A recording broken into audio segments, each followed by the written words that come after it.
What is going on, everyone? It's Brody back again with another tennis topic, and today's tennis topic is going to be my review of the K-Swiss Hypercourt Express 2. Now, the K-Swiss Hypercourt Express line, this is probably one of K-Swiss's most, I'll say, favorite shoes of all time for a lot of people. And the big reason is for this main point right here. This is arguably the widest shoe without going to an actual wide size. So if you're someone who just wants a lot of room inside your shoe, you don't need to go to a wide size, but you're kind of like on the cusp or you don't know, or you just want room inside there, this shoe tends to do very well for you. A lot of people tend to like it, and it's definitely one to at least try on, especially if you are looking for a shoe that's going to be a little bit lighter too.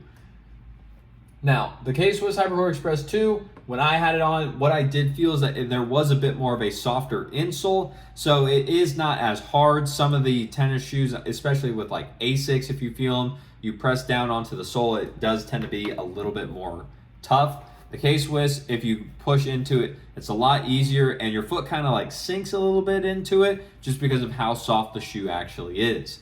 And then again, with this shoe, you're looking more at a true to size fit in terms of length. I'm not saying that a lot of people are going to necessarily want to go with the wider width, but if you are someone who wants to at least try it, or if you just want more room inside the shoe, like I said earlier, this would be the shoe to do it with. Now, comparing this to the previous generation, the K-Swiss Hypercourt Express 1, a lot of people tend to like the Hypercourt Express 1 better than the Hypercourt Express 2 if they had that first. Reason being, besides just the bias of having the shoe first, is that what K-Swiss did is that they put a lot more plastic here around the top of the shoe going across the toe box area. Some people have felt that the extra plastic that they added there, some feel that that is going to be just a little bit too narrow, causing the shoe to shrink a little bit from what it used to be, where they had a lot more mesh up here in the top. So if you are someone who's used the old one and you haven't tried the new one, you definitely should make sure to try it on before you actually wear it onto the court so that it does fit for you and doesn't have anything bad going on with it. Now, I have here the weight of it is about 13.6 ounces. Now, I did say a little bit earlier in the video it is going to be a little bit on the lighter side. It does not feel like you're wearing a shoe that's 13.6 ounces when you have this on your foot.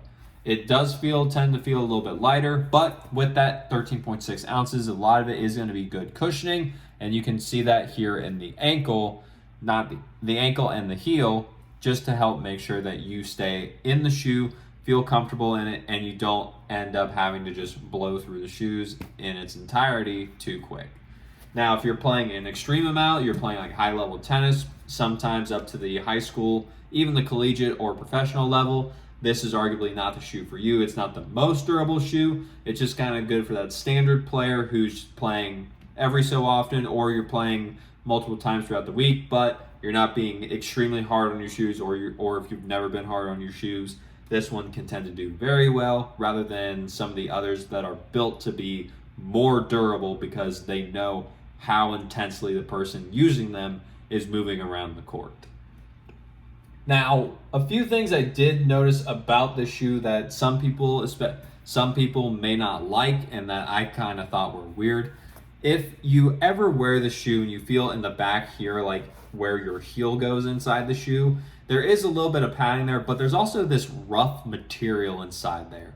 Biggest thing I noticed with that is that I believe it's supposed to help keep your sock locked into place in the heel, but I just found that it tended to pull the sock down, especially if you're wearing a sock that's like an ankle sock or anything. A lot of people that I've just talked to the shoe about who have worn before, they really can't wear an ankle sock with this because the rougher material is just pulling the sock down, then it's rubbing on the back of their heel and it will cause a blister or something like that. So if you are going to wear this kind of shoe, you may want to consider having at least an ankle sock that's goes a little bit higher, or just the traditional crew sock when you're wearing the shoe, so that way it doesn't slip on you. And then, like I kind of mentioned earlier, the other thing that I will say, it's not the most durable shoe, so if you are that person who goes through shoes or you tear through them constantly, this is probably not the shoe for you. You would want to look more at, say, like the Asics Gel Resolution 9 Or if you want to stay within K-Swiss, you could want to look at the Ultra Shot 3s. They should be on the 3 right now. I don't think they've come out with the 4 yet. I think it's still the 3. But the Ultra Shot 3 is going to be the more durable shoe. It has the 6-month outsole warranty on it. This one does not. This one is just kind of like the standard for K-Swiss, but with the widest fitting toe out of almost any single shoe that's not an actual wide size. That's the big selling point to the K-Swiss Hypercourt Express 2. And then with the K-Swiss Hypercourt Express 2, you will find a few different prices going on for it. Some of the older colorways that are still available, you have those here at about $109.95. Then the new colorways, it seems like they're starting to move up. They've bumped up in price about $5 to around $114.95. So it's not the most expensive shoe. It's also not the most durable shoe, like I mentioned, and that's just kind of where you're looking at with the K-Swiss Hypercourt Express 2. Now, down here I have a few others that are pretty similar to it, especially if you like that wider feeling in your shoe. This one, the Babolat SFX3, instead of having the plastic material like I mentioned on the earlier part in the video with the K-Swiss Hypercourt Express 2, the Babolat SFX3, that is more of an all mesh material towards the top half of it, especially around the toe area. So if some people don't like this because of the plastic, if you try that one on first, if you try the SFX3 on, you may find that that one works a little bit better for your specific foot, but it's all personal preference. Be sure to try them on before you go out onto the court or you go anywhere outside, because typically how it goes is that if you wear the shoe anywhere outside or on court, it is yours forever, it is unreturnable, and the manufacturers tend to be very strict on that. So definitely wear them inside the house, especially if you have carpet. That can sometimes be a little bit better rather than hardwood, because hardwood can be dirty a lot more. Carpet can be too, but just seems to be that carpet tends to work a little bit better. And then just be sure that the shoe feels best for your foot before you go outside. Usually after wearing it around the house for like an hour or so, you can really tell, because the shoe started to form to your foot a little bit, and really see what's going on and whether or not it will actually work for you. Then finally right here I have the Wilson Rush Pro Ace. Now this shoe technically is a wide fitting shoe, but it's not going to be the widest shoe that's out there. So I grouped the Rush Pro Ace here with the K-Swiss because it's around the same price point as well, and it's going to be just that common basic shoe with just a wider fit. This one from Wilson, if you want to go for a little bit more of an inexpensive option compared to the K-Swiss, the Wilson Rush Pro Ace I think is around $99 brand new.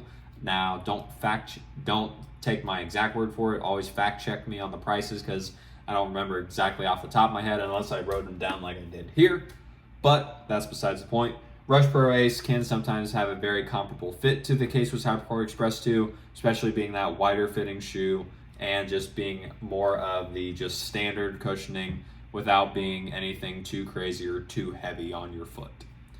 So with that being said, that's pretty much my take and review on the K-Swiss Hypercourt Express 2. If you like the video, leave a like on it. Comment down below any more questions you may have about the K-Swiss Hypercourt Express 2 or what shoes you're wearing now, what you may want to look into. I'll get back to them as soon as I can. And subscribe to the channel if you enjoy the video, and so that we can just get the information out there from the people who have it to the people who need it.